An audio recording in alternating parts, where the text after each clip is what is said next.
Spring Awakening. It sounds like a play about gardening and horticulture. And in a way, it is. But the blooming and flowering that take place in the musical version of the controversial 120-year-old play has nothing to do with plants and trees, and everything to do with teenage sexuality, which evidently hasn't changed much over the last 12 decades. The award-winning Broadway musical by Stephen Slater and Duncan Sheik was adapted from a scandalous 1892 German play by Frank Wedekind, which was condemned in its time for frank depictions of underage carnal curiosity and a kind of manic youthful intensity and honesty which resulted in accusations of pornography and indecency against the authors. The first English-language production, in 1906, was shut down after only a day. In the 2006 musical, which opened a 2-weekend run last Friday at Spreckels Performing Arts Center, hip-hop-inspired dance and explicit rock songs are employed to represent the churning turmoil of young life and love. And as this current production proves, it actually works. What a daring choice it was to take the story of turn-of-the-century German kids trying to make sense of a world in which much of what they learn from fearful, moralistic adults are half-truths, distortions, and lies, and let the language of rock stand in for the yearnings of these kids' unspoken hearts. The story follows a group of students right at the moment their bodies and minds straddle the awkward line between childhood and naivete and uncertain adulthood. From one perspective, Spring Awakening stands as a point-by-point refutation of abstinence-only sex education, boldly illustrating what can happen when young people are denied the information they need to grow up.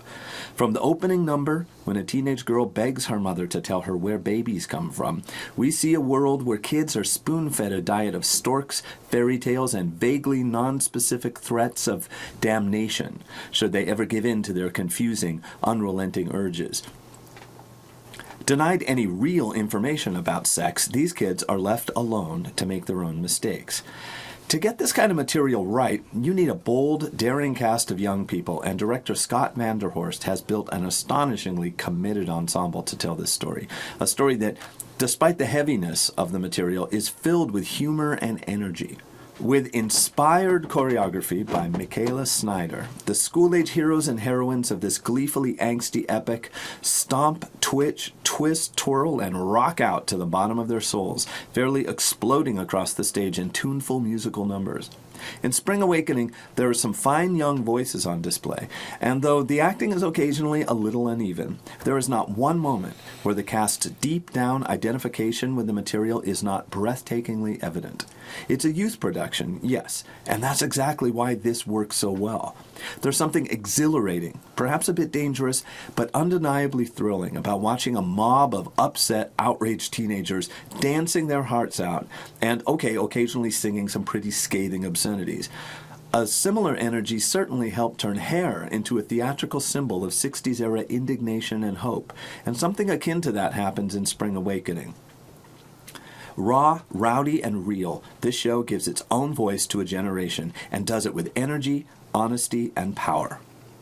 Spring Awakening has just 3 performances left on January 27, 28, and 29, playing at Spreckels Performing Arts Center in Rohnert Park. All the details await you at spreckelsonline.com. I'm David Templeton, second row center for KRCB. This review is also recorded for Arts ID and Arts Council of Sonoma County.